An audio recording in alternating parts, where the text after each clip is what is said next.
all experience is mediated by the mechanisms of sense perception, mentation, language, etc., and certainly all art consists of some further mediation of experience.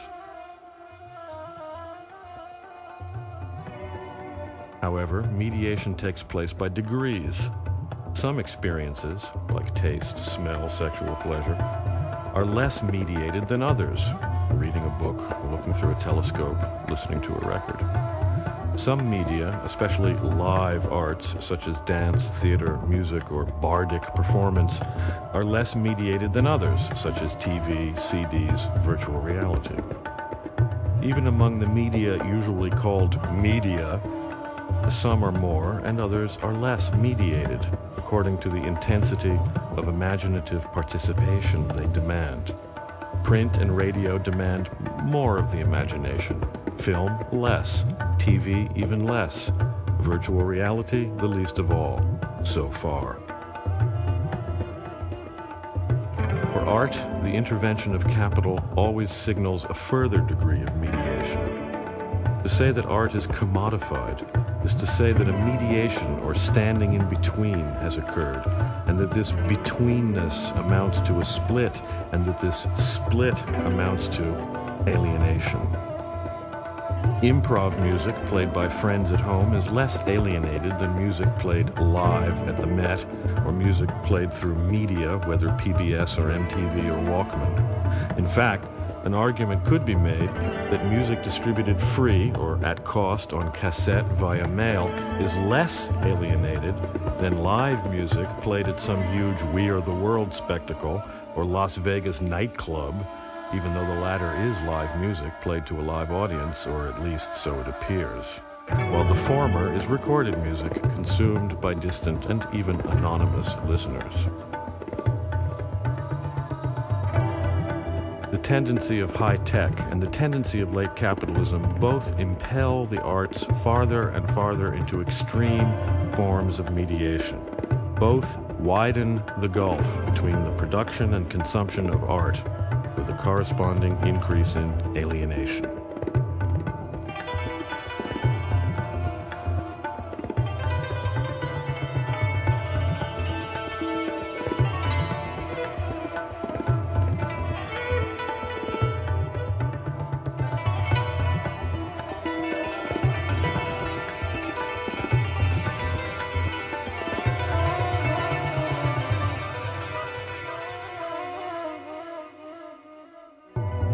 With the disappearance of a mainstream, and therefore of an avant-garde in the arts, it has been noticed that all the more advanced and intense art experiences have been recuperable almost instantly by the media, and thus are rendered into trash, like all other trash in the ghostly world of commodities.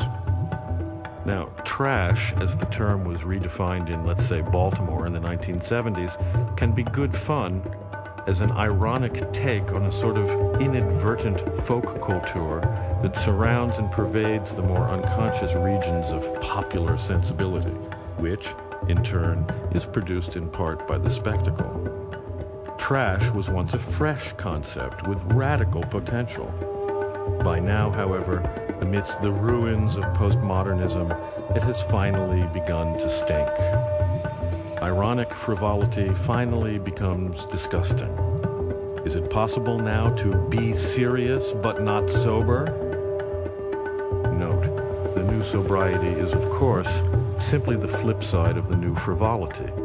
Chic neo-Puritanism carries the taint of reaction in just the same way that postmodernist philosophical irony and despair lead to reaction. The purge society is the same as the binge society. After the 12 steps of trendy renunciation in the 90s, all that remains is the 13th step of the gallows. Irony may have become boring, but self-mutilation was never more than an abyss.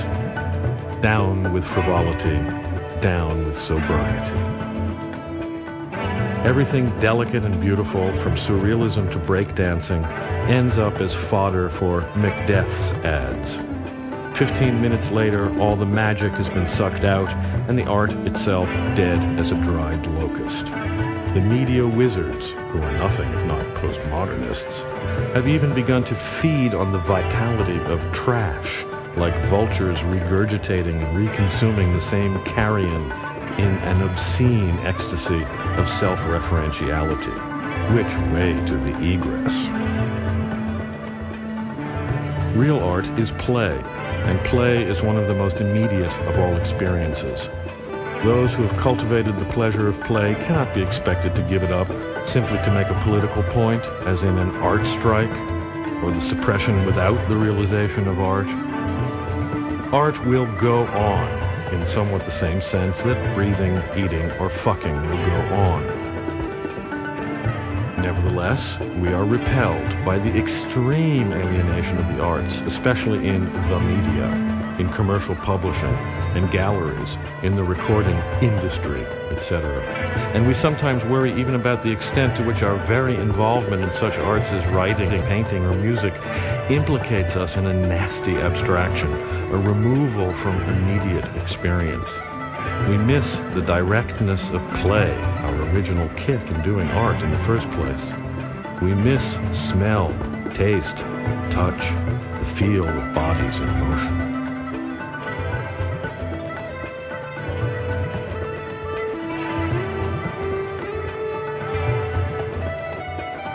Computers, video, radio, printing presses, synthesizers, fax machines, tape recorders, photocopiers. These things make good toys, but terrible addictions. Finally, we realize we cannot reach out and touch someone who is not present in the flesh. These media may be useful to our art, but they must not possess us, nor must they stand between, mediate, or separate us from our animal, animate selves. We want to control our media, not be controlled by them. And we should like to remember a certain psychic martial art which stresses the realization that the body itself is the least mediated of all media. Therefore, as artists and cultural workers who have no intention of giving up activity in our chosen media, we nevertheless demand of ourselves an extreme awareness of immediacy, as well as the mastery of some direct means of implementing this awareness as play, immediately, at once, and immediately, without mediation.